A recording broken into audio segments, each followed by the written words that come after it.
at this stage in your life, you're now 40, you're a mum of 4, you're heterosexual, Yep. you think. Turns out I might not be, Tone. Turns Turns out, out, turns yeah. out, as I'm a oncepian. What? A what? A Oh, oncepian because I've only ever wha had one girlfriend and I married her. So, oh, okay, so a once-being. well, Okay, interesting. Okay, once-being. New whole new thing. I just made it up. I don't think it really is a thing, but anyway, yeah. So I met and fell in love with a woman at 40. Totally, totally unexpected. Totally unexpected, and my beautiful wife is 15 years younger than me. So, as we were talking about earlier, in terms of overcoming, I grew up in a very homophobic and racist environment in country Victoria, and so I think sometimes you don't make choices in life. And I was telling the story about our first kiss, and life had plans for Janine and I, and I think to overcome your own programming of growing up in that environment, but also your own beliefs in yourself that I'd found women attractive, but I didn't think I was ever going to have a relationship with one. Although it was my year of turning 40, so if ever I was going to, have a dabble, it was also going to be that year. Uh, that I think to overcome for two women to overcome age, gender, race, all that programming in our head, and it was like the drawing of magnets.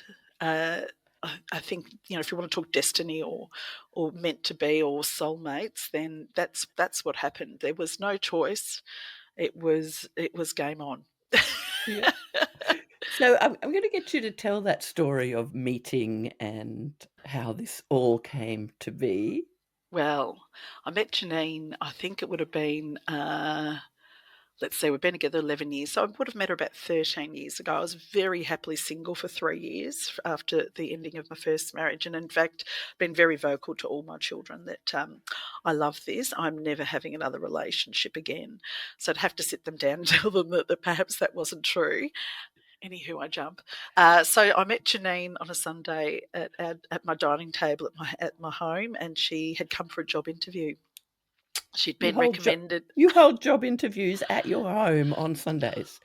Well, I needed to fill the position quickly, and Janine was working full time somewhere else, so I'd organise. And as a leader, I always seem to manage good friendships with my teams, and so it was a Sunday. I remember I had to clean the house. I was feeling like, oh, I better have the house tidy. And so Janine turned up. She would have been in her early 20s then, and applied for a job in my team. And needless to say, she got the job. and But I, it wasn't because you were attracted to her then though, No, was it? God, no, Okay. no, not at Yeah. all. Wasn't even on my radar, at not even remotely. And so we worked together for about a year and a half and developed a friendship through work. And it started. We'd all as a team we'd have lunches together, and then often as a team we might go see a band or something on a weekend, and then Janine and I obviously enjoyed each other's company, and so we started, with hindsight, started inventing reasons, I suppose, to hang out together on the weekend, but still no inkling, just really enjoyed each other's company. And I do remember saying to her one day, she decided to move to Canada, and she'd sold everything, and we're at lunch, I think, and I remember saying to her, it's just such a shame you're not a man, because if you were, I reckon we'd make a great couple. And had she had relationships with women before? Not relationships, no. I think she'd explored, but not had not never had a girlfriend, no. Yeah. And it was a surprise to her as as well, and a surprise to everyone really. So yeah, Yeah. we met. She had a farewell party at my house, and somewhere in there, I decided that and still there'd been no chemistry, there'd been no inkling to either of us, but there was this growing awareness that she was moving to Canada and that we would miss each other a lot. And it was other people could see it. Everyone around us thought we were a couple, Really? which we thought was hilarious. How funny that they think we're together. And we were the last ones to realise. So we ended up having a serious talk on the trampoline, but ended up being our first kiss. And that was it. It was exactly like you see in movies with, I can't even explain how I felt in that moment, but I knew that my life was never, ever, ever going to be the same. She's packed up. She's ready to go. She's got tickets. She's Yeah. out of the country. Yep. At 10 days before you have your first kiss. Then she's about to leave. What happens between the kiss and her leaving? Lots of conversations and overwhelm and not really knowing. It was such a surprise, and my children are always my number one priority, and it worked out that they were with their dad for a lot of that time, which was lucky. And so throughout that, we both knew and understood that it was like, we told each other, I love you, within 24 hours. Like, it was game on. But we weren't sure what that meant. I was older than her, and so I wanted her to have that living overseas and travelling experience. And I didn't want her to resent me down the track because she'd missed out. I also didn't know how my children would handle the information. By this stage, they were 5, 10, 12 and 13, so teenage boys and a little girl. So we decided that she would go, and that we would meet. That was in the October, I think, or September, and that we would meet at Christmas time somewhere between Canada and Australia, and that we'd stay in contact and we'd see how we go. So I drove her to the airport.